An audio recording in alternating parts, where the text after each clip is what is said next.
పతంజలి యోగ సూత్రాలకి స్వాగతం సుస్వాగతం మిత్రులారా. గురువర్యులు పత్రి మహారాజుకి ఆత్మ ప్రణామములు. స్వర్ణమాల పత్రి అమ్మ పాదపద్మములకు నమస్కారములు. గురుర్బ్రహ్మ గురుర్విష్ణు గురుర్దేవో మహేశ్వర గురుర్ సాక్షాత్ పరబ్రహ్మ తస్మై శ్రీ గురవే నమః.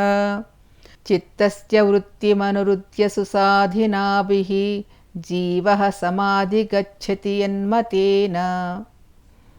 యోగస్తథా వసుమితా అధియోగశాస్త్రం येन श्रिता मम पतञ्जलये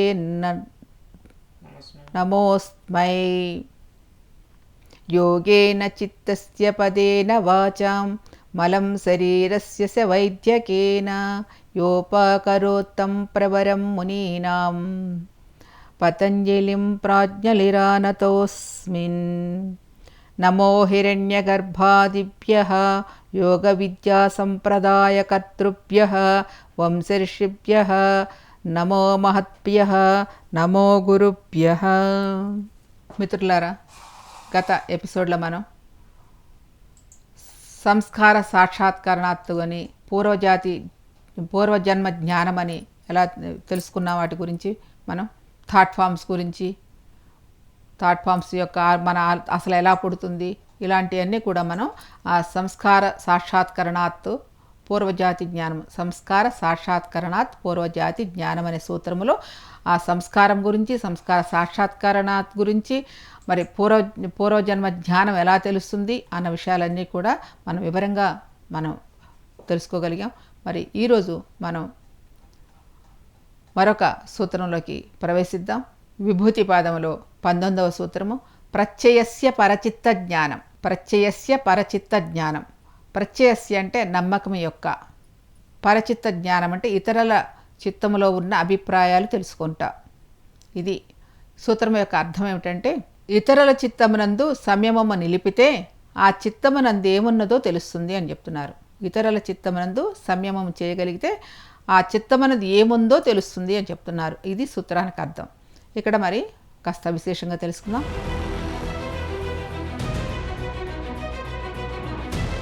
ఇక్కడ సాక్షాత్కరణాత్ అనే పదం చేర్చుకోవాల్సి ఉంటుంది అండి. కింద ఇంతకుముందు మనం ఎపిసోడ్లో చెప్పుకున్నాం కదా సాక్షాత్కరణాత్ గురించి. ఆ సాక్షాత్కరణాత్ అనే పదాన్ని ఇక్కడ మనం చేర్చుకోవాలి ఈ ప్రత్యయస్య అనే ఈ సూత్రానికి. ప్రత్యయం అనే మాటకి ఇక్కడ అర్థం నమ్మకం. ప్రత్యయం అనే మాటకి అర్థం నమ్మకం. అవతల వాడి మీద నమ్మకం, ప్రపంచంలో మనుషుల మీద నమ్మకం. ఒకడి మీద ఒకటి భయంతో మనం బ్రతుకుతున్నాం, కానీ నమ్మకం మీద బ్రతకటం లేదు ప్రపంచంలో. కానీ ఇక్కడ అవతల వాడి మీద నమ్మకం ఉంచమంటున్నారు. ఇక్కడ మహర్షి గారు ఏం చెప్తున్నారు? ప్రత్యయం అంటే నమ్మకం అని. అవతల వాడి మీద నమ్మకం ఉంచమంటున్నారు. ఎందుకంటే మానవుడు సహజంగానే మంచివాడు.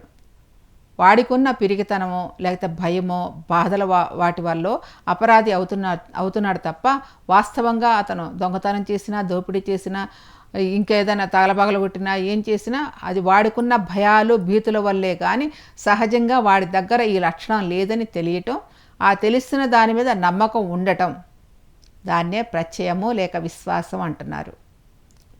ప్రత్యయము లేక విశ్వాసం అంటున్నారు. అంటే వాడిని నమ్మటం అంటే అర్థం వాడి మీద నిజంగా జాలి కలగటం. అలా అని మన పనులన్నీ వాడికేమో అప్పచెప్పకర్లేదు సుమా. అంటే అవగాహన చేసుకోవాలి. ఎందుకు అవగాహన చేసుకోవాలంటే వాడి కర్మల బట్టి అలా చేస్తున్నాడు. సహజంగా మానవుడు మంచివాడే, మంచి బుద్ధి కలవాడే. కానీ వాడి చుట్టూ ఉన్న భయాల వల్ల కావచ్చు, భీతుల వల్ల కావచ్చు, వాడుకున్న పరిసరాల వల్ల కావచ్చు, అలా ప్రవర్తించడం జరుగుతుంది. అది అవగాహన చేసుకోమంటున్నారు మనకి. అంటే మహర్షి గారు ఏం చెప్తున్నారు? అవతల వ్యక్తి మీద కూడా నమ్మకం ఉంచమంటున్నారు. అది ప్రత్యయం అంటే. విశ్వాసం ఉంచమంటున్నారు. దీని ద్వారా మనం నేర్చుకోవాల్సింది ఏంటంటే అవతల వ్యక్తుల మీద కూడా నమ్మకము, విశ్వాసం కలిగి ఉండమని చెప్తున్నారు.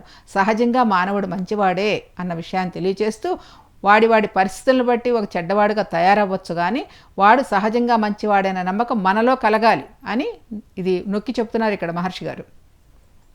కనుక స్వాభావికంగా నమ్మకం తన మీద, ఎదుటి వాళ్ళ మీద కూడా ఉండాలి. అలా ఎదుటి వాళ్ళ మీద కూడా నమ్మకం రావటం వల్ల వాళ్ళు అవకతవకగా మాట్లాడినా, తప్పు మాట్లాడినా అది వాడి చేతకానతనం అలా మాట్లాడిస్తుందని జాలి పడాలి. మానసికంగా కూడా వాడిని పరిశుద్ధమైన హృదయంతో స్వీకరించాలి. చూడండి ఎంత ప్యూరిఫై చేస్తున్నారో మనని. స్వాభావికంగా నమ్మకం తన మీద ఎదుటి వాళ్ళ మీద ఉంచాలి. అలా ఎదుటి వాళ్ళ మీద కూడా నమ్మకం రావటం వల్ల ఏం జరుగుతుంది, వాళ్ళు అవకతవకగా మాట్లాడినా, తప్పు మాట్లాడినా, వాడి చేతకానితనం అలా మాట్లాడిస్తుంది తప్ప అది జాలిపడాలే కానీ మానసికంగా కూడా వాడిని పరిశుద్ధమైన హృదయంతో స్వీకరించాలి. ఎక్కడండి, హృదయంతో, మానసికంగా పరిశుద్ధమైన హృదయంతో స్వీకరించాలి వాడు అలా మాట్లాడినా కూడా. అది ప్రత్యయం అంటే. అక్కడికి తీసుకెళ్తున్నారు, అంత ప్యూరిఫై చేస్తున్నారు మనల్ని. మనసా వాచా కర్మణ అంటారు చూసారా, ఆ మనసా వాచా కర్మణ ఎలా చేయాలో అంత పరిపూర్ణంగా, అంత క్లీన్ అబ్జర్వేషన్, అంత పరిపూర్ణంగా పవిత్రంగా శుద్ధి చేస్తున్నారు మనం ఒక్కొక్క విషయం చెప్పి. నీవు ఆ మార్గంలోకి వెళితే దాన్ని ప్రత్యయం అంటారు. అంటే ఆ విధంగా నువ్వు అనుకుంటే, ఆ మార్గంలో నువ్వు ప్రయాణిస్తూ ఉంటే దానిని ప్రత్యయం అంటారు. ప్రత్యయమును సాక్షాత్కరించుకోవటం వల్ల, ఆ ప్రత్యయమును, ఆ నమ్మకాన్ని, ఆ విశ్వాసాన్ని సాక్షాత్కరించుకోవటం వల్ల ప్రతి వారి యందు తనకు ఉన్న మంచితనాన్ని సాక్షాత్కారం చేసుకోవటం, అలా చేసుకుంటూ ఉండటం వల్ల పరచిత్త జ్ఞానం అంటే ఇతరుల యొక్క చిత్తములో ఉన్న అభిప్రాయాలు తెలుస్తాయంటారు. ఎట్లా అండి, నువ్వు ఆ ఇతరుల మీద కూడా విశ్వాసంతో, నమ్మకంతో ఉండి ఎటువంటి అభిప్రాయంలో కూడా పరిశుద్ధమైన హృదయంతో నువ్వు ఉండగలిగినప్పుడు, అది ఆ ప్రత్యయము, ఆ విశ్వాసం కలిగినప్పుడు, అలా జరిగినప్పుడు ఏం జరుగుతుంది, నీవు ఆ మార్గంలో చక్కగా పయనిస్తూ ఉంటే ప్రతివారి యందు ఉన్న తనకు ఉన్న మంచితనాన్ని సాక్షాత్కరింప చేసుకోవడమే కాకుండా అంటే ఇతరుల యొక్క చిత్తములో ఉన్న జ్ఞానం కూడా తెలుస్తుంది. ఇతరుల చిత్తములు అంటే ఇతరుల యొక్క మనసులో ఉన్నది ఏదో కూడా అది తెలుస్తుంది. దాన్ని ఏమన్నారు, పరచిత్త జ్ఞానం అన్నారు. పరచిత్త జ్ఞానం అన్నారు. సో అలా తెలుస్తుంది అంటారు. అంటే ఇతరుల్లో ఉన్న అభిప్రాయాలు కూడా నీకు తెలుస్తాయి. అంటే మనం ఏమి ఆలోచించకుండా మనసుని పాజిటివ్గా పెట్టుకుంటూ ప్రాక్టీస్ చేస్తే, ఇక్కడ ఏమి తెలుసుకోవాలని ఏదో అభిప్రాయాలు పెట్టుకోకూడదండి. ఎప్పుడు శూన్యంగానే ఉండాలి. మనకి ఏది రావాలని మనసు శూన్యం నుంచే జరగాల్సింది తప్ప మన ప్రయత్నంతో ఏది చేయకూడదు. ఎప్పుడు మనసుని నిర్మలమైన మనసుతో, నిర్మలమైన హృదయంతో పెట్టుకున్నప్పుడు, పాజిటివ్గా ఉంచినప్పుడు ఆటోమేటిక్గా అవన్నీ వస్తాయని చెప్తున్నారు. కాబట్టి ఇక్కడ ఏం చెప్తున్నారు, మనం ఏమీ ఆలోచించకుండా మనసును పాజిటివ్గా పెట్టుకుంటూ ప్రాక్టీస్ చేస్తే అక్కడ వాని మనసులో ఏముంటుందో మన మనసులో అదే ఉంటుంది. ఎదుటివాడి మనసులో ఏముంటుందో మన మనసులో కూడా అదే ఉంటుంది. వానికి ఎక్కడ నొప్పి ఉంటే మనకు అక్కడ నొప్పి తెలుస్తుంది. అంటే మనం ఏ స్పందన లేకుండా ఉండగలిగితేనే పరచిత్త జ్ఞానం తెలుస్తుంది. పరచిత్త జ్ఞానం అంటే ఇతరుల యొక్క చిత్తంలో ఉన్న విషయం తెలుస్తుంది. ఇతరుల యొక్క మనసులో ఉన్న ఆ జ్ఞానం ఏదో తెలుస్తుంది. వాడి విషయం ఏంటో తెలుస్తుంది. అది చూడండి, వాడికి ఎక్కడ నొప్పి వస్తే ఇక్కడ మనకు నొప్పి వస్తుందంట. వాడి మనసులో ఏదనుకుంటే ఇక్కడ జరుగుతుందంట. ఇది మనకి నిత్య జీవనంలో అప్పుడప్పుడు జరుగుతూ ఉంటాయి. భార్యాభర్తల మధ్య కావచ్చు, ఒక స్నేహితుల మధ్య కావచ్చు, అక్క చెల్లెళ్ళ మధ్య కావచ్చు. అంటే వాళ్ళలో ఉన్న పరస్పర సంబంధ బాంధవ్యాలను బట్టి ఎక్కువగా భార్యాభర్తల్లో ఇది ఉంటుంది. ఇది మనం గమనించుకుంటే తెలుస్తుంది. అంటే వారి మనసులో ఉన్నది ఎదుటి భర్త మనసులో ఉంటుంది, భర్త మనసులో ఉన్నది భార్య మనసులో ఉంటుంది. ఇది పరస్పర అవగాహనతో వాళ్ళకి కలిగే ఆ సంస్కారమే, పూర్వజన్మ సంస్కారం వల్ల అది ఏర్పడుతుంది. సో ఇట్లా మనకి ఆ పరచిత్త జ్ఞానం అంటే ఇతరుల మనసులో ఉన్న చిత్తంలో ఉన్న విషయాలు కూడా తెలియబడతాయి.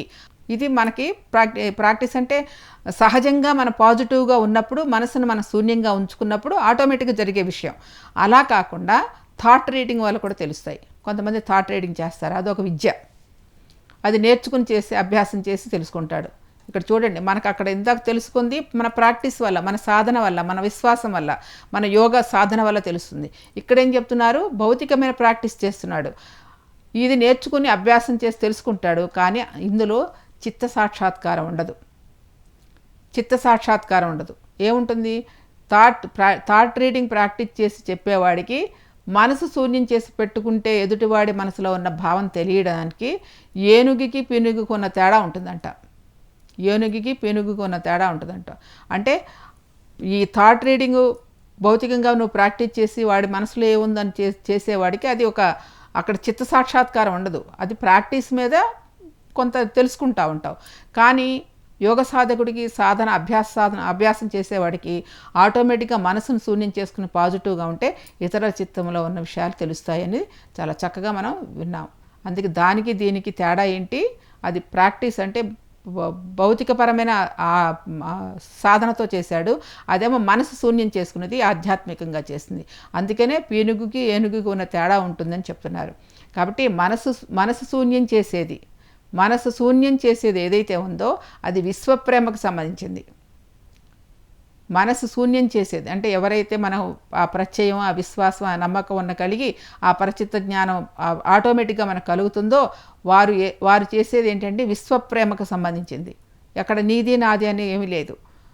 థాట్ రీడింగ్ అంటే దుశ్చేష్టకు సంబంధించింది. అంటే నువ్వు నేర్చుకున్నావు, ఏదో తెలియాలి తెలుసుకోవాలని నీ ఆసక్తితో నువ్వు ప్రాక్టీస్ చేసి నేర్చుకున్నావు. ఇక్కడ మనసు శూన్యం లేదు, ప్రాక్టీస్తో చేసుకున్నావు. అక్కడ ఆ విధంగా అంటే యోగ సాధకుడికి మనసు శూన్యమైంది కాబట్టి అది విశ్వప్రేమకు సంబంధించింది, ఇదేమో దుశ్చేష్టకు సంబంధించింది అని చెప్పారు. చూడండి, ఆ రెండిటికి క్లారిటీ ఇచ్చారు. విశాలమైన హృదయమైన మహానుభావులు వచ్చి కూర్చుంటే వారి థాట్ పట్టుకుందామని అందదు. మహానుభావులు వచ్చారనుకుంటే వాళ్ళ మనసులో మనం క్యాచ్ చేయగలమా?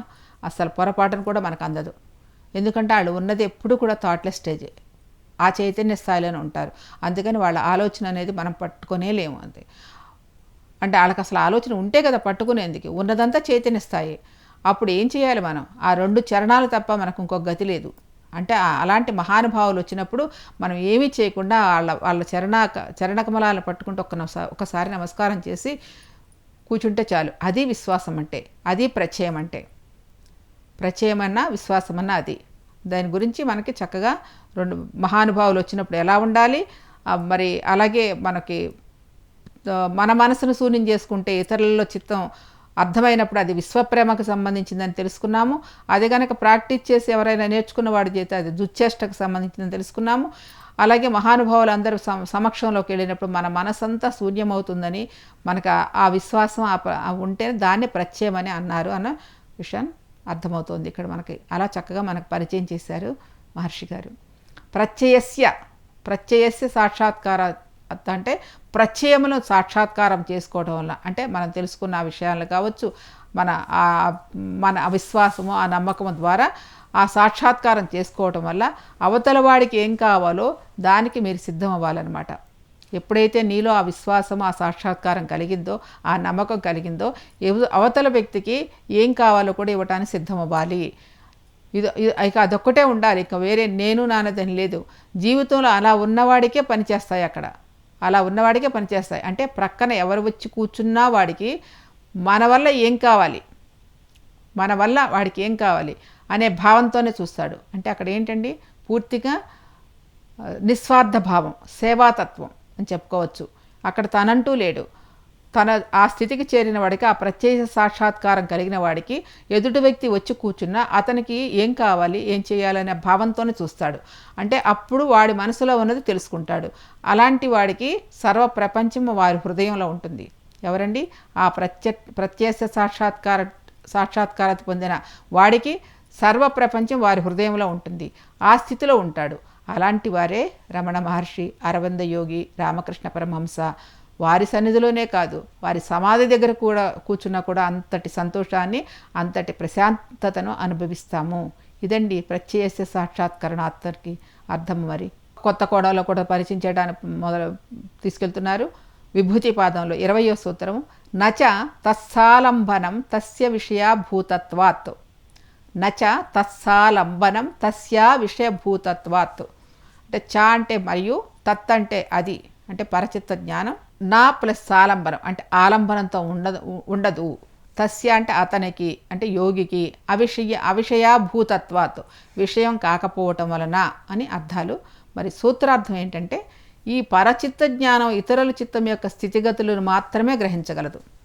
ఈ పరచిత్త జ్ఞానం ఇతరుల చిత్తం యొక్క స్థితిగతులను మాత్రమే గ్రహించగలదు అని చెప్తున్నారు.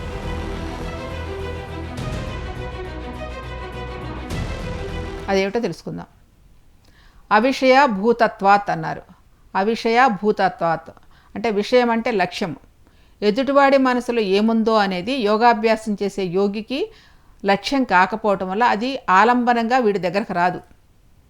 అంటే యోగ సాధన చేసేవాడికి ఎదుటి వ్యక్తిలో ఏముందని చూసుకోవాల్సిన అవసరమే లేదు కదా. కాబట్టి అందుకని ఆలంబనంగా వీడి దగ్గరకు రాదు. అంటే ఆ వ్యక్తి చిత్తము సంతోషంగా ఉందా, దుఃఖపూరితమై ఉందా, ఏదైనా సంఘర్షణలతో బాధింపబడుతుందా, లేదా ఆలోచనారహితంగా జడత్వంగా ఉందా? ఇలా ఆ వ్యక్తి చిత్తము ఏ స్వరూపాన్ని ధరించి ఉందో అది మాత్రమే ఆ యోగి చిత్తం గ్రహించగలదు.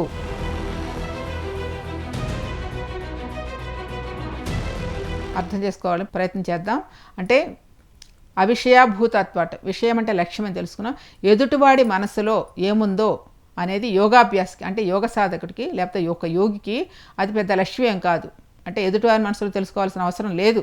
కానీ అది అంటే అందుకని ఆ లక్ష్యం కాకపోవడం వల్ల ఏమవుతుంది, ఆలంబనంగా వీడి దగ్గరికి ఏమి రాదు. అంటే మనం దాన్ని ఏదైనా చూద్దాం, ఇంకా లోతుగా చూద్దామని ఆయనకు ఆసక్తి ఉండదు కదా ఆ యోగికి. కాకపోతే ఏం జరుగుతుంది అంటే ఆ వ్యక్తి ఎదురుగుండా చూడంగానే సంతోషంగా ఉన్నాడా, ఆ యోగి ఆ వ్యక్తిని ఎదుటి వ్యక్తిని చూడంగానే ఏమనిపిస్తుంది, ఇతను సంతోషంగా ఉన్నాడా, దుఃఖపూరితంగా ఉన్నాడా, లేకపోతే ఏదైనా ఘర్షణలతో ఉన్నాడా, ఏదైనా బాధింపబడుతున్నాడా అని, లేకపోతే ఆలోచన రహితంగా ఉన్నాడా, లేకపోతే జడత్వంగా ఉన్నాడా, ఇలా ఆ వ్యక్తి చిత్తం యొక్క స్వరూపాన్ని ధరించి ఉందో ఏదైతే ఉందో అది మాత్రమే యోగి చిత్తంలో గ్రహించగలుగుతుంది. ఇది మనకి మహానుభావులు ఎవరైనా వచ్చి కూర్చున్నప్పుడు ఒక్కోసారి మన గురించి ఏదో చెప్పేస్తూ ఉంటారు ఇలాంటివే. ఇదిగో ఎందుకంటే మన మనసులో ఏదైతే ఉందో ఆ విషయం వాళ్ళకి అర్థమవుతుంది. ఎందుకంటే ఆ సాధన ఉంది కాబట్టి, ఆ ప్రత్యయస్య స్థితిలో ఉన్నారు కాబట్టి, ప్రత్యయస్య సాక్షాత్కారణాత్ స్థితిలో ఉన్నారు కాబట్టి, మనం ఎప్పుడైనా వెళ్ళి ఆ మహానుభావుల దగ్గర కూర్చున్నప్పుడు మనకి జరిగే విషయాలు కొంతమంది అలా చెప్తూ ఉంటారు చూడండి. అంటే మనసులో ఉన్న ఆ ఘర్షణలు ఏవైతే ఉన్నాయో అంతవరకే తెలుస్తుంది, దానికి లోపలికి వెళ్ళరు, అంతవరకే తెలుస్తుంది వాళ్ళకి. అది ఆ వస్తువు ఏమై ఉంటుంది అంటే ఆ వ్యక్తి సంతోషం లేదా దుఃఖమునకు కారణం ఏమిటో, ఆ చిత్తం ఏ విషయం గురించి ఆలోచించడం వల్ల అలాంటి చిత్తస్వరూపం కలుగుతుందో ఆ విషయం కానీ లేదా ఆ వస్తువు ఏమై ఉంటుందో దాన్ని గ్రహించే జ్ఞానం కలగదు. ఆ చింతన ఆ వ్యక్తికి మాత్రమే స్వంతం. చూడండి, ఇక్కడ కాస్తంత లోతుగా ఆలోచించుకుందాం. ఇందాకేం చెప్పారు మనకి, ఆ వ్యక్తి దుఃఖభూయిష్టంగా ఉన్నాడా, కష్టంగా ఉన్నాడా, లేకపోతే ఏమైనా చింతలతో ఉన్నాడా, లేకపోతే జడత్వంగా ఉన్నాడా అని ఆ పై ఉన్న వరకే ఆ యోగి చూడగలడు, అంతవరకే చూడగలడు. కానీ ఇక్కడ ఇంకొంచెం లోతుగా ఏం చెప్తున్నారు, ఆ వ్యక్తి సంతోషం కానీ దుఃఖం కానీ ఆ చిత్తం అంటే వాటికి కారణాలు తెలియబడవు. ఆ చిత్తం ఏ విషయం గురించి ఆలోచిస్తుందో అలాంటి చిత్తస్వరూపం కలుగుతుందో ఆ విషయం కానీ లేదా ఆ వస్తువు ఏమై ఉంటుందో దాన్ని గ్రహించే జ్ఞానం కలగదు. ఆ చింతన ఆ వ్యక్తికి మాత్రమే స్వంతం. అంటే లోపల వాడు దేని గురించి ఆలోచిస్తున్నాడో దానికి మూల కారణం ఏంటో మాత్రం ఆ యోగి తెలుసుకోడు, అంతదాకా వెళ్ళడు. పైన వరకు చూస్తాడు, వీడు కాస్తంత అలసటగా ఉన్నాడు, లేకపోతే దుఃఖంగా ఉన్నాడు, లేకపోతే జడత్వంగా ఉన్నాడు, అంతవరకే ఆ యోగి దర్శించగలడు, చూడగలడు. దానికి మూల కారణాలేంటో, ఆ వ్యక్తికి ఏ మూల కారణం వల్ల ఇలా ఉంటున్నాడో, ఆ చిత్తం అలా ఎందుకు పనిచేస్తున్నా అన్నది ఆ మూల కారణం దాకా వెళ్ళడు యోగి, అవసరం లేదు వాళ్ళకి. కాబట్టి కేవలం ఆ వ్యక్తి చిత్తములో కలిగే భావస్వరూపాన్ని మాత్రమే యోగి చిత్తజ్ఞానం గ్రహించగలుగుతుంది అని చెప్తున్నారు. ఇక్కడ కాస్తంత జాగ్రత్తగా అవగాహన చేసుకోవాలి. ఒక యోగి ఎదుటి వ్యక్తిలోని భావస్వరూపాన్ని మాత్రమే అంతవరకు అతని భావాలు ఏమున్నాయి అంతవరకు మాత్రమే తెలుసుకుంటాడు. అంతవరకే యోగి యొక్క జ్ఞానం తెలుస్తుంది, యోగి యొక్క చిత్త జ్ఞానం గ్రహించగలుగుతుందని చెప్తున్నారు. అంటే యోగి చిత్తమునకు వశమయ్యేది ఆ వ్యక్తి చిత్తమే కానీ, ఇక్కడ ఇంకా క్లారిటీ ఇస్తున్నాడు, అంటే యోగి చిత్తమునికి వశమయ్యేది ఆ వ్యక్తి చిత్తమే కానీ ఆ చిత్తక్షోభకు కారణమైన విషయ వస్తువు కాదు. ఆ చిత్తక్షోభకు కారణమైన విషయం మాత్రం కాదు అతనికి, కేవలం ఆ విషయాన్ని మాత్రమే తెలుసుకుంటాడు. ఎదుటి వ్యక్తిలో ఆ వ్యక్తిలో ఉన్న లేకపోతే దుఃఖమో కష్టమో అంతవరకే తెలుసుకుంటాను, దానికి కారణం ఏంటో అన్న విషయం ఆ యోగికి తెలుసుకోరు. కనుక ఆ వ్యక్తి చిత్తం యొక్క స్థితి గతి ఏ విధంగా ఉందోనని మాత్రమే యోగి చిత్తం గ్రహించగలుగుతుంది. కాబట్టి పైన ఆ వ్యక్తి యొక్క స్థితిగతుల వరకు మాత్రమే చూడగలడు, కానీ దాని మూల కారణాలకి వెళ్ళడు యోగి అని దీని ద్వారా మనకు తెలియబడుతుంది. ఉదాహరణకి పరచిత్త జ్ఞానం కలిగినప్పుడు ఎదుటివాడి ఆకలిగా ఉన్నాడని మాత్రమే తెలియను, కానీ వాడు ఏమి తినాలనుకుంటున్నాడో తెలియదు. అది అర్థమై ఉంటుంది కదా. ఇప్పుడు అంటే పరచిత్త జ్ఞానం, మనకు అలాంటి పరచిత్త జ్ఞానం కలిగినప్పుడు ఎదుటికి వాడికి ఆకలేస్తుందని తెలుసు, కానీ ఆడు ఏమి వాడి కోరిక ఏముందో, ఏమి తినాలనుకుంటున్నాడు అన్న భావం మాత్రం తెలియదు. అది దీని అంతటికి సారాంశం. ఈ ఒక్క మాటలో మీకు అర్థమై ఉంటుంది. అది అంటే యోగి చిత్తములోని పైన విషయాలు దుఃఖములు లేకపోతే ఇబ్బందులు అవి తెలుసుకుంటాడు, కానీ వాటికి మూల కారణం ఆ యోగికి చిత్తానికి అవసరం లేదు, తెలుసుకోడు. కాబట్టి ఎంతవరకు అంటే పైన వరకే.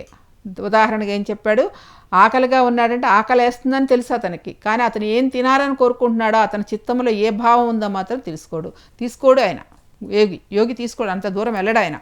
అది ఈ యొక్క సూత్రానికి అర్థం.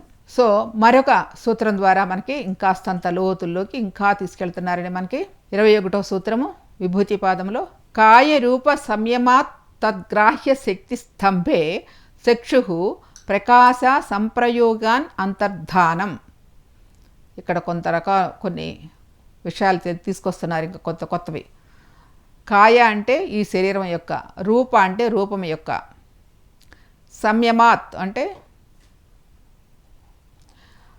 సంయమము వలన, తద్గ్రాహ్య అంటే ఆ రూపమును గ్రహించునట్టి, శక్తి అంటే శక్తిని, స్తంభే అంటే స్తంభింపచేయగా, చక్షు అంటే కంటికి, ప్రకాశ అంటే ప్రకాశానికి, అసంప్రయోగే సంప్రయోగం లేకపోవటం వల్ల అంతర్ధానం మాయమగుట జరుగును.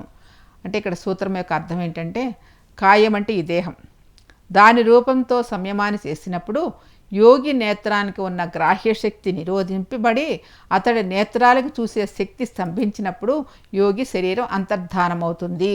అంటే ఇక్కడి నుంచి చిన్నగా మిరకల్స్ లాంటివి మనకు అలవాటు చేస్తున్నాడండి మనకి మహర్షి గారు. ఒక అద్భుతమైన సంఘటనలు, అంటే మిరకల్స్ అంటే మనకి గొప్ప విశేషాలని, అంటే ఇంకొంచెం సిద్ధులు లాంటి, ఒక రకంగా చెప్పాలంటే సిద్ధులు లాంటివి మనకు పరిచయం చేస్తున్నారు మహానుభావులు మహర్షి గారు. ఇక్కడ దాని గురించి మనం వివరంగా తెలుసుకుందాం.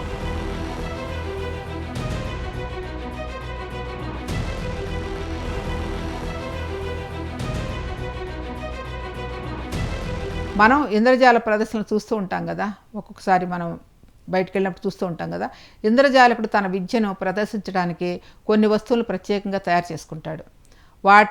వాటి హస్తలాఘవంతో, అతని యొక్క హస్తలాఘవంతో మన కళ్ళు పసిగట్టలేనంత వేగంతో, అంటే రెప్పపాటు కాలంలో అదృశ్యం చేస్తూ ఉంటాడు. అది అతనుకున్న కళ. ఆ ఇంద్రజాలకుడు ఉన్న గొప్ప కళ ఏంటంటే మన మాయ చేస్తాడు. ఆ క్షణంలో మనకి జరిగిపోయింది మనం చూస్తూ ఉంటాం, ఎంత బాగా చేశాడు అనుకుని. కానీ ఆ హస్తలాఘం, వాటిలో కొన్ని వస్తువులు తన దగ్గర ఉంచుకుంటాడు. ఆ విధంగా మనకు రెప్పపాటి కాలంలోనే అదృశ్యం చేస్తూ మనకి ట్రిక్కులు ప్రదర్శిస్తూ ఉంటాడు. ఇతడు ట్రిక్ ప్రదర్శిస్తున్నప్పుడు అతను మన దృష్టి నుంచి ఆ వస్తువును చాలా వేగంగా మరో చోటుకు తరలిస్తాడు. అయితే యోగి విషయంలో జరిగేది ఏమిటో తెలుసుకుందాం. ఇది ఇంద్రజాలకుడు విషయంలో. ఇంద్రజాలకుడు తన యొక్క హస్తలాఘవంతో, తన మనోచిత్తంతో ఎదుటి వాళ్ళని కూడా స్తంభింపచేసి తన యొక్క విద్యలను ప్రదర్శిస్తూ ఉంటాడు. కనురెప్పపాటలు అది సత్యమే అన్నంత గొప్పగా ఉంటాయి మనకి. అసలు మనం నిజమే చేస్తున్నాడని అనుకుంటాం, కానీ ఎక్కడ మనకి ఎలా చేశాడో మనకు తెలియదు. అది ఇంద్రజాలకుడు చేసే ప్రదర్శనలు. మరి యోగి విషయంలో ఏం జరుగుతుందో ఇక్కడ తెలుసుకుందాం అని చెప్తున్నారు. కాయం అంటే శరీరం. ఇది తన శరీరమైన ఎదుటివాడి శరీరమైన ఒకే రకమైన ప్రాముఖ్యత ఉంటుంది. శరీరము దాని యొక్క రూపము రెండు ఒకటేనా అంటే ఇక్కడ ఒక చిన్న పేచీ ఉంది చూడండి. శరీరం అనుకుంటే ఇది శరీరము రూపం మనం ఒకటే అని భావిస్తాం ఇప్పటి వరకు నాకు తెలిసి అయితే. కానీ అంటే ఈ శరీరాన్ని చూసే రూపం అంటాం, కానీ ఇక్కడ ఏం చెప్తున్నారు, ఇక్కడ చిన్న పేజీ ఉంది, రెండు ఒకటి కాదని చెప్తున్నారు. శరీరం వేరు రూపం వేరని చెప్తున్నారు. ఉదాహరణకి ఏంటంటే రేగడి మట్టి ముద్దతో చేయబడిన గాంధీ గారి బొమ్మ, రేగడి మట్టి ఒకటేనా? రేగడ మట్టిని గాంధీ బొమ్మగా చేశాడు ఆర్టిస్టు. అదేవిధంగా ఈ శరీరం వేరు రూపం వేరు అది తెలియాలి. ఇక్కడ మనకి బేసిక్ నాలెడ్జ్ ఇది.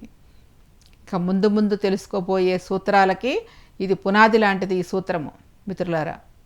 కాబట్టి దీనికి శరీరం వేరు రూపం వేరు అని చెప్తున్నారు, అది తెలుసుకోవాలని చెప్తున్నారు. కళలో మనకి మన స్నేహితులు కనిపిస్తూ ఉంటారు. ఆ కనిపించేది ఆకారాలే కానీ శరీరాలు కావుగా. కళలోనూ మేలుకుని ఉన్నప్పుడు కూడా శరీరం అంటే శరీరము, ఆకారం అంటే రెండు ఉంటాయని తెలియదు మనకు. కళలోనూ తెలియదు, అలాగే మెలుకుని ఉన్నప్పుడు కూడా తెలియదు. శరీరం అంటే శరీరం అని, ఆకారం అంటే రెండు ఉంటాయి అన్న విషయం మనకు తెలియదు. శరీరం అంటే అందులో ఉన్న రస, రక్త, మాంస, మజ్జ, శుక్ర కణాల ముద్ద ఈ ఆకారం. అంటే శరీరం రాకముందు ఈ ఆకారం శరీరం రాకముందు నుంచి ఎక్కడుంది? శుక్ర కణంలో ఉంది. శుక్ర కణం అంటే వీర్య కణంలో ఉందంట. ఆ శుక్ర కణంలో 7 రోజుల ముందే ఆ నాసారంధ్రం ద్వారా అంటే ఈ ముక్కు ద్వారా తండ్రి యొక్క భ్రూమధ్యములో అక్కడ ఉండి అక్కడ బ్రహ్మగ్రంథి, విష్ణుగ్రంథి, రుద్రగ్రంథి, ఇంద్ర గ్రంథుల ద్వారా వెన్నుముక లోపల నుంచి సుషుమ్న నాడి ప్రక్కన ఉన్న ఇడా నాడి ద్వారా దిగువకు వెళుతుందంట. అంటే మన మూలాధారానికి వస్తుందంట. అంటే ఆ శుక్రకణము అలా ప్రయాణం చేస్తుంది. ఇదంతా మహానుభావులు ఇచ్చిన విశ్లేషణ. ప్రతి వస్తువుకు ఒక రూపం ఉంటుంది. బియ్యపు గింజకి ఒక గింజ రూపము, మర్రి గింజ రూపము, అలాగే మనకి రూపం ఉంది కదా. కానీ సృష్టిలో ఆకారంలోకి వస్తువు పోయబడుతుందని తెలియదు. మనం ఏమనుకుంటున్నాం, ఇది కూడిపోయి వచ్చేస్తుంది అనుకుంటున్నాం. కానీ శరీరం వేరు, రూపం వేరు. ఈ శరీరానికి రాకముందు అక్కడ ఆకారం తయారవుతుంది. ఎక్కడండి? పైన. అది చెప్తున్నారు ఇక్కడ. వస్తువుకు ఆకారం ఉన్నట్లు అంటే ఒక బియ్యపు గింజకి రూపం ఎలా ఉందో, మర్రి గింజకి గింజ రూపం ఎలా ఉందో, అలాగే మనకి రూపం కూడా ఉంది. కానీ సృష్టిలో ఈ ఆకారంలోకి వస్తువు పోయబడుతుందంటే అది మన శరీరం తయారవుతుందని తెలియదు మనకి. వస్తువుకి ఆకారం ఉన్నట్లయితే అణువులు ఎలా కట్టుకుంటా ఉంటాయి? ఈ అణువులు ఎక్కడి నుంచి వస్తున్నాయి?